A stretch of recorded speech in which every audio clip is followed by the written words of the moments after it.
அதுதான் காதல் சந்நிதின்னா. காதலையும் தெய்வத்தையும் ஒன்றாக்கிறதுக்கு கண்ணதாசனால் மட்டும்தான் முடியும்.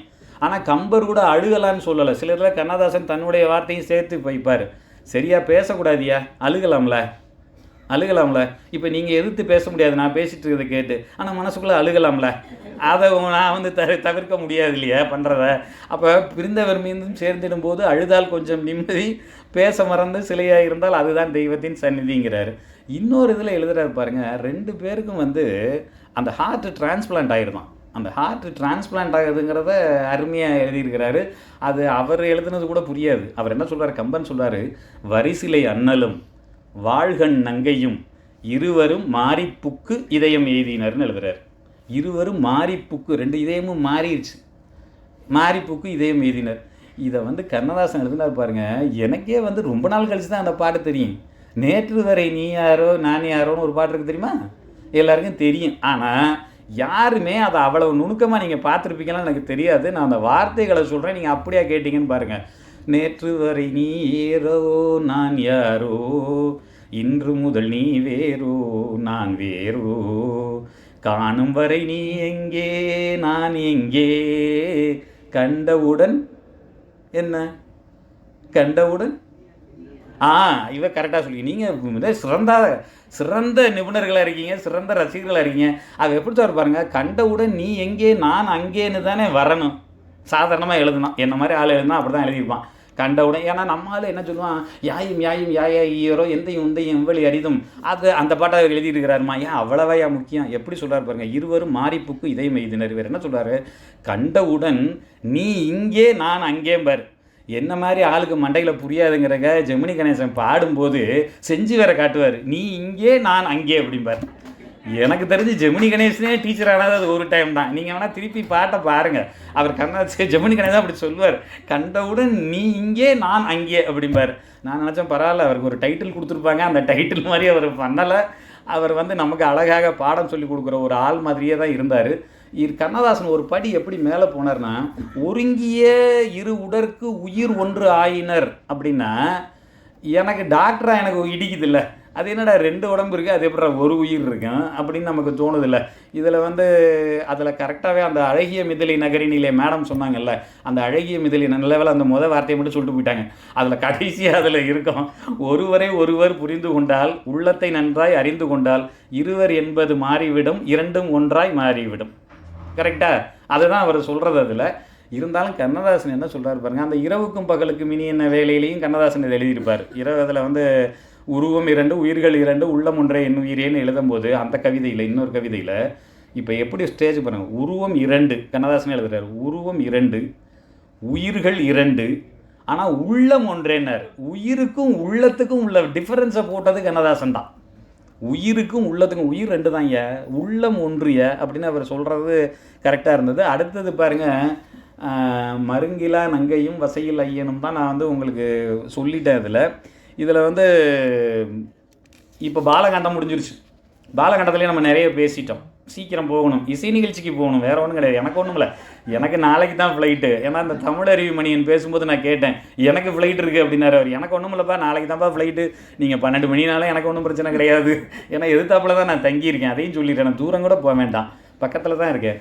அயோத்தியா காண்டத்தில் நீங்கள் பார்த்தீங்கன்னா 2 பாட்டு மட்டும் எடுத்துக்கலாம் அயோத்தியா காண்டத்தில். ஏன்னா அது அந்த காண்டமே வந்து ராமனை காட்டுக்கு அனுப்புகிற காண்டம். அந்த அயோத்தியா காண்டம் காட்டுக்கு போக சொல்கிறாங்க. உடனே பயங்கரமாக குதிக்கிறான், இலக்குவனன் குதிக்கிறான், என்னைய நீ இப்படி பண்ணுற அப்படி இப்படின்னு கத்துறான். அப்போ ராமர் சொல்கிறாரு, நதியின் பிழையென்று நறும்புணலின்மை அற்றே பதியின் பிழையென்று, பயந்து நமைப்புறந்தாள் மதியின் பிழையென்று, மகன் பிழையென்று, மைந்த விதியின் பிழை, இதற்கு நீ என்ன வெகுண்டனி என்றான். யார் நதியின் பிழை என்று நறும்புணலின்மை, ஆற்றுல தண்ணி வரலைன்னா ஆற்ற போய் திட்ட முடியுமா? நம்ம யாரையும் திட்டாதடா, இது விதிடா அப்படிங்கிறான். இந்த கண்ணதாசனுக்கு விதி பிடிச்ச மாதிரி எவ்வளவுக்கு பிடிக்காது. கண்ணதாசனுக்கு 2 தாங்க பிடிக்கும் நான் பார்த்த வரைக்கும். விதி ஒன்றுங்க, வண்டு ஒன்றுங்க.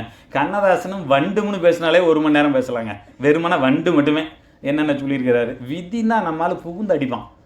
அதில் இந்த கம்பன் வந்து விதின்னு சொல்லிட்டாரா, விதின்னு அதை கண்ணதாசன் பாட்டில் எழுதுறாருல, அது உங்களுக்கு தெரியும். நதி வெள்ளம் காய்ந்து விட்டால் நதி செய்த குற்றம் இல்லை, விதி செய்த குற்றம் அன்றி வேறு ஏதம்மா. ஆனால் இது சினிமா பாட்டில் வந்தது. ஆனால் கண்ணதாசனுக்கு விதி எப்படி பிடிக்கும் பாருங்க. இந்த ராமனையே பரட்டி பரட்டி எடுப்பான். கண்ணதாசன் வந்து இந்த ராமனை புரட்டி எடுக்கிறது இருக்கே, அந்த இது ஒரு பாட்டு இருக்கான், வாழ்ந்தால் உன்னோடு வாழ்ந்திருப்பேன் என்று வனம் புகுந்தாள் சீதை. நல்ல வேளை அதை அவங்க சொல்லலை. அதில் வந்து வாழ்ந்தால் உன்னோட, அதே மாதிரி வைதேகியும் அவங்க விட்டுட்டாங்க. வைதேகிக்கு ஒன்று சொல்லியிருக்கிறாரு, வசந்தத்தில் ஒரு நாள் மணவரை ஓரம் வைதேகி காத்திருந்தாலும். பாருங்கள், கீழே இவ்வளோ வேகமாக தலையாட்டுறாங்க. தப்பால் எதுவும் சொல்லிட முடியாது போல இருக்கே இங்கே கொஞ்சம். அதனால் அனஸ்தீசியாவே பேசிக்கலான்னு பார்க்குறேன். நான் என்ன வேணாலும் சொல்லலாம் அதில் வந்து விதியின் பிழைக்கு அவர் சொல்கிறார் பாருங்க. களங்கம் சிறிதுமிலா ராமச்சந்திரன் கானகம் போனதென்ன, இது தனிப்பாட்டு. களங்கம் சிறிதுமிலா ஸ்ரீராமச்சந்திரன் கானகம் சென்றதென்ன, கருணை சிறிதுமிலா ராவணன் தவம் செய்து கையிலேயை வென்றதென்ன, இது ரெண்டும் விதி. இதை விட எல்லாத்தையும் சேர்த்து போட்டு அடிக்கிறாரு பாருங்க. ராமாயணம், மகாபாரதம், அகலிகை கதை, இது எல்லாத்தையும் சேர்க்க கண்ணதாசனில் தான் 3 வரியில் சேர்த்துருவார் எல்லாத்தையும் டபக்குன்னு. எப்படி எழுதுறது பாருங்க. காடு சென்றே தன் மனை தோற்றவன் காகுத்தன் என்ற கதையும் முடிஞ்சு போச்சா. காடு செல்லாமலே களத்திலே தோற்றவன் கண்ணனால் வென்ற கதையும், வீடு சென்றே பிறன்மனை சேர்ந்தவன் மேனிப்புண் கொண்ட கதையும், வெற்றியும் தோல்வியும் தேவர்க்கு உண்டென்ற விவரத்தை சொல்லவில்லையா, மாடு வென்றால் என்ன மனிதன் வென்றால் என்ன வல்வினை வெற்றி மயிலே அப்படிங்கிறார். வெற்றி விதி தாண்டா, இது விதி. அதில் அந்த வாழ்ந்தால் உன்னோடு வாழ்ந்து இருப்பேங்கிற பாட்டில் அவர் சொல்லுவார், ஆண்டவன் ஸ்ரீராமன் மானிடம் ஏமாந்தான் அது அவன் விதிப்படியேங்கிறார். அது அவன் பாடுவா, அழுமையாக பாடுவா. ஆண்டவன் ஸ்ரீராமன் மானிடம் ஏமாந்தான் அது அவன் விதிப்படியே அப்படிம்பார். இன்னொரு இதில் இருக்கும், சில ஐயங்கள்னு ஒரு தனிப்பாடல் எழுதியிருப்பார். அதெல்லாம் நீங்கள் படிக்கணும், நல்லாயிருக்கும் உண்மையில். சில ஐயங்கள்னால் கண்ணதாசனுக்கு நிறைய சந்தேகம் வருதான். பொய்மானை தேடி புறம்போன ராமனுக்கும் தெய்வம் என்ற பெயரை சேர்த்து வைத்தது ஏனடியோ. சந்தேகம் வருது இல்லை, நமக்கெல்லாம் வரல, அவருக்கு வந்திருக்கு. அவரே சொல்கிறாரு, ஏன் எனக்கு இந்த சந்தேகம்லாம் வந்ததுன்னு. பொய்மானின் பின் சென்ற ராமனுக்கு தெய்வம் எனும் பெயரை சேர்த்து வைத்தது ஏனடியோ, தெய்வம் எனும் பெயரை சேர்த்து வைத்தது ஏனெனிலோ, தெய்வமே தர்மத்தை தேடுவதாம் என்பதால். இப்போ முக்கியமான ஒரு விஷயம் பாருங்க, சீதை தான் அவ்வளவு ஆற்றல் பெற்றவல்ல. அந்த சீதை பொங்கி வராமல் ஏன் அழுதுகிட்டே உட்காந்துருந்தா அசோகவனத்தில், அது சீதையே சொல்கிறா. அது நம்ம பின்னால் வருவோம், சுந்தரகாண்டத்துக்கு வரணும்ல. ஆனால் கம்பன் சொல்கிறாரு, ஏன் தெரியுமா சீதை பண்ணாமல் இருந்தாலாம். கற்புடைய சீதை அவள் கனலாக மாறாமல் காட்டிடையே கண்ணீரில் கரைந்ததுவும் ஏனடியோ, காட்டினிலே கண்ணீரில் கரைந்ததுவும் ஏனெனிலோ, பாட்டிடையே கம்பனுக்கு பல பொருள்கள் தேர்வதற்கேனர். சீதை வந்திருந்தால் பாட்டை எழுதியிருக்க மாட்டார்ல கம்பராமாயணம். அதுதான் ஒரு வார்த்தை. அடுத்து பாருங்க, அவர் எழுதுறாரு, அகலிகையின் கணவனுக்கே ஐயந்தீர் ராமபிரான் அகந்தெளிந்த சீதையின் மேல் ஐயமுற்றதேனடியோ, அகந்தெளிந்த சீதை மேல் ஐயமுற்றதேனெனிலோ, பரம் தெரிந்த ராமனுக்கும் இகந்தெரியா காரணத்தால்ங்கிறார். பரம் தெரியுதவனுக்கு, இது தெரியலை. இப்போ அடுத்து ஒன்று சொல்கிறார் பாருங்க, உலகமே அத்தனையும் உண்மை என ஆர்ப்பரிக்கும் உலகிடையே இத்தனை ஐயங்கள் எனக்கு எழுந்ததேனடியோ. எனக்கு ஏன்டா வந்துச்சு இவ்வளவு சந்தேகம் அப்படிங்கிறார். இவ்வளவு சந்தேகம் எனக்கு வந்தது ஏனெனிலோ, அதை எனக்குன்னு போடாமல் அவர் எழுதியிருப்பார். இவ்வளவு சந்தேகம் உனக்கு வந்தது ஏனெனிலோ, கையளவு கல்வியில் நீ கவிபாடும் காரணத்தால்பார். படித்தது கொஞ்சம், ஆனால் அவருடைய கவிதை எழுதுறது நிறைய. அடுத்தது வந்து அந்த குகன் அப்படி பார்க்குறான், பரதன் வர்றான், குகன் சண்டைக்கு போகணும்னு இருக்கான். அந்த கம்பராமாயண பாட்டை படிக்கணும், ஏன்னா சண்டை போடுற மாதிரியே எழுதியிருப்பார் கம்பர். அதே மாதிரி சூர்பனகை அது வல்லின எழுத்தாக போட்டிருப்பார், சூர்பனகை வரும்போது மெல்லின எழுத்தாக போட்டிருப்பார். அதெல்லாம் வந்து ரொம்ப நல்ல கவிதைகள், அதை நீங்கள் படிக்கணும். ஆனால் பரதன் வர்றான், பரதன் வந்தவொன்னே குகன் கோபத்தோடு பார்த்தவன் திடீர்னு பார்க்குறான், வற்கலையின் உடையானை மாசடைந்த மெய்யானை. அப்புறம் கம்பராமாயணம் சொல்கிறதுக்கு கீழே ஒருத்தருக்கார், அப்போ நம்ம நிறுத்திக்கலாம். வற்கலையின் உடையானை மாசடைந்த மெய்யானை. இன்னொரு எனக்கு என்ன சந்தோஷம்னா, மும்பை தமிழறிஞர் அவர் நீங்கள் பிராண்ட் பண்ணிட்டீங்க. அப்போ நான் உங்கள்கிட்ட எதையும் தப்பாக சொல்லலை, கரெக்டாக தானே சொல்கிறேன். இந்த டாக்டர் இவராக ஏதாவது செட் பண்ணியிருப்பாரோ அப்படின்னு நீங்கள் நினைக்க முடியாதுல்ல. வற்கலையின் உடையானை மாசடைந்த மெய்யானை கல்லும் கணிகின்ற கல்கணிய கணிகின்ற துயரானை. நற்கலையின் ஒளியில் நகை இழந்த முகத்தானை கண்ணுற்றான் வில் கையினின்றும் இடைநின்றும் இடைவீட விம்முற்று நின்றொழிந்தான்னு எழுதுறாரு. இப்போ நான் சொல்ல வர்றது என்னென்னா, நற்கலையில் ஒளி என்ன நகை இழந்த முகத்தானேன்னு எழுதுறாரு. ஒரு சந்திரனுக்கு ஒளி இல்லாட்டி எப்படி இருக்குமோ அதே மாதிரி சிரிப்பு இல்லாமல் அந்த பரதன் வர்றான். அப்போ அதை பார்த்தே குகன் கண்டுபிடிக்கிறான் அவன் உண்மையில் வருத்தப்படுறான் அப்படின்ட்டு. இப்போ உங்கள் முகத்தில் சிரிப்பே இல்லைன்னு வச்சுக்கோங்க, நான் உடனே போய் உட்காந்துருவேன். ஆனால் நீங்கள் சிரிச்சுக்கிட்டு இருக்கிறதுல உங்களுக்கு ஒரு சிரமம் இருக்குது, நான் நிறுத்தவே மாட்டேன். அதனால் அதை நீங்கள் உங்களுடைய முகபாவங்களை நீங்கள் காட்டுங்கப்பா, நான் அதுக்கு ஏற்ற மாதிரி நான் பார்த்துக்கிறேன். நீங்கள் பரதன் மாதிரி இருங்க. நற்கலையில் ஒளி என்ன நகை இழந்த முகத்தானை. இந்த நகைன்னு ஒரு வார்த்தையை போட்டிருக்காங்கல்ல, இந்த நகை பரதனுடைய கண்ணதாசனுடைய கவிதையை படித்து பாருங்கள். கவியரங்க கவிதையில் நகைங்கிற ஒரு வார்த்தையை எடுத்துக்கிட்டு, நகைன்னா ஜொல்லுன்னு ஒன்று இருக்குல்ல, பெண்களுக்கு பிடித்த நகை நகை, தங்க நகை, வைர நகை, ஆண்களுக்கு பிடித்த நகை பெண்களின் புன்னகை, அப்படி தானே இருக்க முடியும். இந்த ஆமான்னு மண்டையாட்டுறாங்களே இத்தனை பேர். ஐயோ, இதுன்னு பெரிய சிரமமாக இருக்குது. இப்போ அவர் நகையை சொல்கிறாரு பாருங்க, அந்த நகை சீதை எந்த நகை ஜுவல்லு, எந்த நகை சிரிப்புன்னு நீங்கள் தான் பார்த்துக்கணும். இல்லாட்டி நான் போனதுக்கப்புறம் இந்த புவனா மேடத்தை கூப்பிட்டு நீங்கள் கேட்டுக்கணும், கரெக்டாக? அந்த நகை சீதை ராமனுக்கு தந்த நகை. சேர்ந்த நகை அத்தனையும் சிதறடித்தால் சூர்ப்ப நகை. ராவண களத்தினிலே தென்னவன்கோன் செய்த நகை மரண நகை. மண்டோதரி இழந்தால் மணவாளன் தந்த நகை. பரதன் புரிந்த நகை பாறை வெறுத்த நகை. கைகேயி செய்யும் நகை கைகாரி செய்யும் நகை. காகுத்தன் நினைத்தானா கலைமானின் பின் செல்ல, எல்லாம் காலம் செய்த நகை கதை நடக்கச் செய்த நகை. இந்த நகை அத்தனையும் எடுத்து சரந்தொடுத்து எங்கள் தமிழ் கவிஞன் தந்த நகை இந்த நகைங்கிறார் கம்பராமனை புத்தகம். இது என்னங்க, ஒரே ஒரு நகைங்கிற வார்த்தையை எடுத்த கண்ணதாசன் இந்த அளவிற்கு ஒரு பிரமாதமாக கொண்டு போகிறாரு. ஆரண்ய காண்டம் என்பது கண்ணதாசனுக்கும் பிடித்த காண்டம், கம்பனுக்கும் பிடித்த காண்டம். அதில் சூர்பனகையும் இருக்கா, இதிலும் இருக்கா. நீங்கள் ஆரண்ய காண்டத்தை பொறுமையாக டைம் இருக்கும்போது படித்து பாருங்கள். ஏன்னா அந்த சந்தம், அந்த நயம், அதெல்லாம் அது தனி அதில் இருக்கிறது. ஆனால் நான் செலக்டிவாக சொல்கிறேன். சூர்பனகை ஒரு நல்ல மோகினி போல் ஒரு உருவெடுத்து ராமனை மயக்கிறதுக்காக வர்ற, அவள் எப்படி வர்றாளாம் அந்த மாதிரி. காணில் உயர் கற்பகம் விளைத்த கதிர்வள்ளி மேனி நனிவற்று நிறைவாச காமத்தேனின் மொழிபெற்று இனிய செவ்வி நனிவற்று ஒரு மானின் கண்பெற்று மயில் வந்ததென வந்தாள்னு எழுதுகிறார். ரொம்ப கஷ்டமாக இருக்குல்ல, ரொம்ப கஷ்டமாக இருக்குல்ல. இதில் என்ன அவர் சொல்கிறாரு, கற்பக மரம் மாதிரி அந்த மரத்துக்கிட்ட இருக்கிற அழகை வாங்கி முதல்ல அழகாக ரெடி பண்ணிக்கிறாளாம். அந்த கற்பக தரு மாதிரி பண்ணிக்கிறாளாம் இவளை. அதில் நிறைவாச காமத்தேனின் மொழி பெற்று, மொழிங்கிறது இதழ்லேருந்து தான் வரணும். வந்துட்டு ஒரு மானிடம் கண்பெற்று மயில் வந்ததுன்னா வந்தாள். இப்படி வர்றாள்ல. இப்போ நம்ம கண்ணதாசன் வர்றாரு பாருங்க.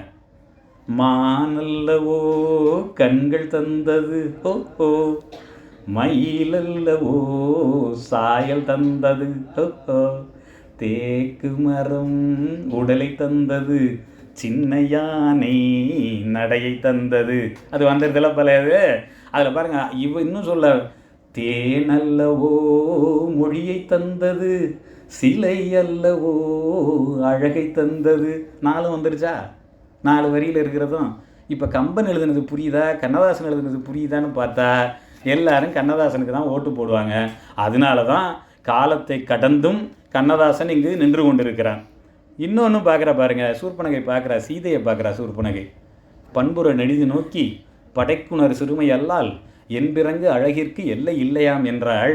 கண்பிற பொருளில் செல்லா கருத்தும் அகுதே கண்ட பெண் பிறந்தேனுக்கே எனில் பிற நிலைமை என்னவென்றாள். இப்போ இவளுக்கே தெரியுது, அதாவது ரொம்ப இவன் படைச்சவன் இவ்வளோ அழகாக படிச்சுட்டானேடா, கண்ட பெண் பிறந்தேனுக்கே எனில் என்படும் பிறர்க்கு என்றால் எனக்கே இவ்வளவு ஆசை வருது, அப்போ மற்றவன் நிலைமை என்ன அப்படிங்கிறான். இப்போ கண்ணதாசன் சிம்பிளாக பண்ணுறாரு பாருங்க. உன்னழகை கண்டு கொண்டால் பெண்களுக்கே ஆசை வரும், பெண்களுக்கே ஆசை வந்தால் என் நிலைமை என்ன சொல்வேன். அப்படி டக்குன்னு அந்த வார்த்தையை எடுத்து அவரால் தான் போட முடியும். இதில் இந்த சூர்பனகை ராவணன்ட்ட போய் போட்டு கொடுக்குறா. சீதை ரொம்ப அழகானவ, சீதை ரொம்ப அழகானவ, நீ வந்து அதை பார்த்துக்க, என்ன எவ்வளவு அழகாம் பாருங்க.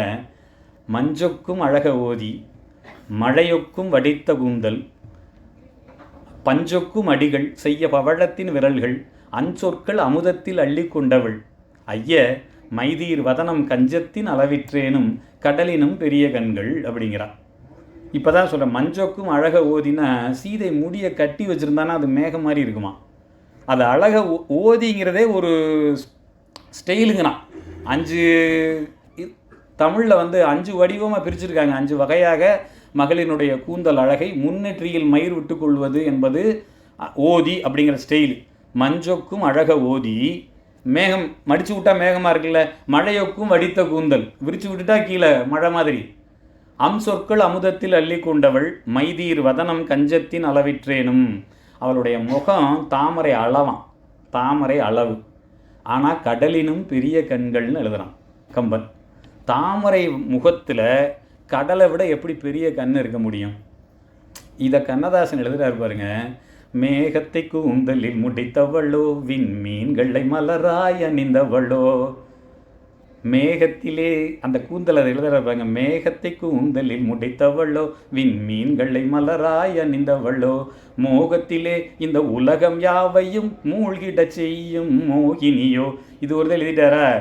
கண்களில் நீலம் விளைத்தவளோ அதை கடலினில் கொண்டு கரைத்தவளோ பெண்ணுக்கு பெண்ணே பேராசை கொள்ளும் பேரழகெல்லாம் படைத்தவளோ.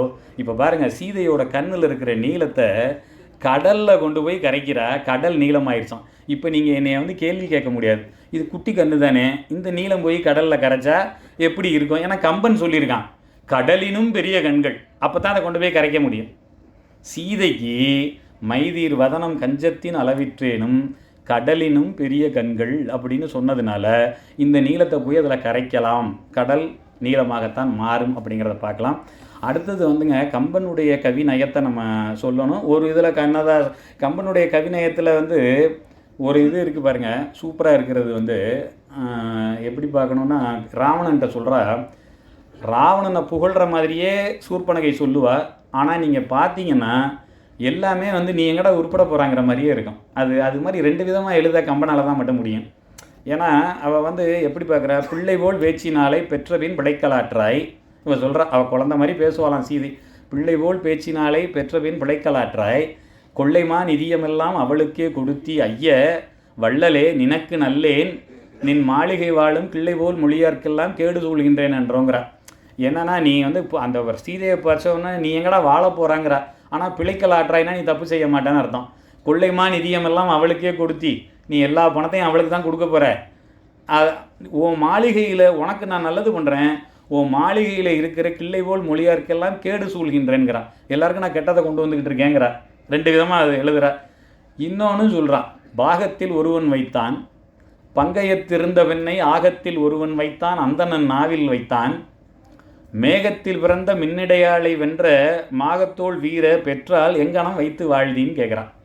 சீதையை நீ வச்சுக்கிட்டீங்கன்னா எங்கடா வாழ போகிறேன்னு கேட்குறான். எங்கே வச்சு வாழ போகிறேன்னு கேட்குறான். அவன் கேட்குறது நீ வாழ போகிறதே இல்லைன்னு அர்த்தம். ஆனால் அவன் எங்கே கொண்டு வர்றான், பாகத்தில் ஒருவன் வைத்தான். சரிபாதிய மீனாட்சி சுந்தரேஸ்வரர், நம்ம பேரையும் சொல்லிக்குவோமே, மீனாட்சி சுந்தரேஸ்வரர் வந்து பாதியை கொடுத்துட்டாரு. அவர் பங்கையத்திருந்த பெண்ணை ஆகத்தில் ஒருவன் வைத்தான், திருமால் வச்சுருக்கிறாரு. அந்தணன் நாவில் வைத்தான், பிரம்மா நாவில் வச்சுருக்கிறாரு. இவ்வளோ கஷ்டம் இருக்குல்ல. இது ஒரு அசால்ட்டாக ஒரு டூயட் பாட்டில் கண்ணதாசன் போட்டிருக்காரு தெரியுமில்ல. பாலக்காட்டு பக்கத்திலே ஒரு அப்பாவி ராஜா, அதில் பரமசிவன் தேவியைத்தன் பாதியில் வைத்தான், அந்த பரமகுரு 2 பக்கம் தேவியை வைத்தான், பார்க்கடலில் மாதவனோ பக்கத்தில் வைத்தான், ராஜா பத்மநாபன் தேவியைத்தன் நெஞ்சினில் வைத்தான் அப்படிங்கிறது வந்து ஒரு மிக சிறந்த பாடலாக இருக்கும். அடுத்தது வந்து இதை கேட்ட ராவணன் வந்து கரணையும் மறந்தான், எல்லாத்தையும் மறந்துட்டானான். கரணையும் மறந்தான், தங்கை மூக்கினை கடிந்து நின்றான், உரணையும் மறந்தான், வெற்றி அரணையும் கொண்ட காமன் நம்பினால் முன்னை பெற்ற வரணையும் மறந்தான், உற்ற வழியையும் மறந்தான், கேட்ட மங்கையை மறந்திலாதான்னு எழுதுறான். கேட்ட அந்த வந்த மாதிரி கேட்ட, இன்னும் அவனுக்கு சீதையை பார்த்ததே இல்லை. கேட்ட மங்கையை மறந்திலாதான். எப்படி அடுத்த பாட்டு வருது பாருங்க. சிற்றிடை சீதை என்னும் நாமமும், நாமம் தான் பேரு தான், சிற்றிடை சீதை என்னும் நாமமும் சிந்தைதானும் ஒற்று இரண்டு ஒன்றாய் நின்றால் ஒன்றொழித்து மற்ற உண்ண இன்னொரு மனமும் உண்டோ, மறக்கலாம் வழிமற்று யாதோ, கற்றவர் ஞானமின்றேல் காமத்தை கடத்திடலாமோ அப்படிங்கிறார். இப்போ உங்களுக்கே தெரியும், ஒன்றை ஒழித்து ஒன்றை உண்ண, ஒன்றை ஒழிச்சிட்டு இன்னொன்று நினைக்க இரண்டு மனமும் உண்டோ. இரண்டு மனம் வேண்டும் இறைவனிடம் கேட்டேன், நினைத்து வாழ ஒன்று மறந்து வாழ ஒன்று. இது கண்ணதாசன் அதை சிம்பிளிஃபை பண்ணினது. இப்போ அப்படியே சுந்தரகாண்டம் போயிடுவோம் டபக்குன்னு. சுந்தரகாண்டத்தில் எல்லாருக்கும் தெரிஞ்ச ஒரு பாட்டு ஒன்று இருக்குது. வந்தனை கரம் பற்றிய வைகல்வாய் இந்த இப்பிறவிக்கு இருமாதிரை சிந்தையாளம் தொடேன் என்ற செவ்வரம் தந்த வார்த்தை திருச்செவி சாற்றுவாய் இருக்கும். ராமரணியை கல்யாணம் பண்ணிக்க வரும்பொழுது, நான் இந்த பிறவிக்கு யாரையும் 2 தடவை தொடமாட்டேன், உள்ளத்தினாலும் தொடமாட்டேன்னு சொன்னார் அப்படின்னு. அதை கண்ணதாசன் வசந்த மாளிகையில் அருமையாக எழுதியிருப்பார். உன்னை எல்லால் ஒரு பெண்ணை இனி நான் உள்ளத்தினாலும் தொடமாட்டேன். அடுத்து கண்ணதாசன் அதில் ஆட் பண்ணியிருப்பார், அது லேடி சொல்கிற மாதிரி, உன் உள்ளமும் இருப்பது என்னிடமே, அதை உயிர் போனாலும் தரமாட்டேன். இது சீதை சொல்லலை. ஆனால் இது ரெண்டுமே பாருங்கள் ஒரு நேர்மறை கூற்றாக இருக்குது. ராமரும் சொல்கிறாரு உள்ளத்தினாலும் தொடமாட்டேன், இவரும் சொல்கிறார் வசந்த மாளிகையில் உன்னை எல்லால் ஒரு பெண்ணை இனி நான் உள்ளத்தினாலும் தொடமாட்டேன். அதே வழியில் கண்ணதாசன் வழியிலேயே இன்னொரு கவிஞர் இதை கேள்வியாக எழுதினார், மனைவி கிட்ட சொல்கிற மாதிரி. உன்னுள்ளம் தெரிந்த பின்னே, உன் அன்பை புரிந்த பின்னே, மனதாலும் நினைப்பேனோ மற்றொரு மங்கையினை, ஒரு கேள்விக்குறி. ஆனால் இந்த கவிதை யாருக்குமே தெரியலை. என்னடா தெரியவே இல்லைன்னு பார்க்குறேன். அப்புறம் தான் தெரிஞ்சது இந்த கவிதையை எழுதினவர் டாக்டர் மீனாட்சி சுந்தரம். அதனால் அது யாருக்குமே தெரிய மாட்டேங்குது. அதை அப்போ நான் என்ன சொல்கிறேன், ஒவ்வொரு வழியாக கம்பனை பின்தொடர்ந்து கண்ணதாசன் எழுதியது போல் கண்ணதாசனை பின்தொடர்ந்து நாங்களும் எழுதுகிறோம். ஆனால் கருத்துக்களை எடுக்கிறோம்.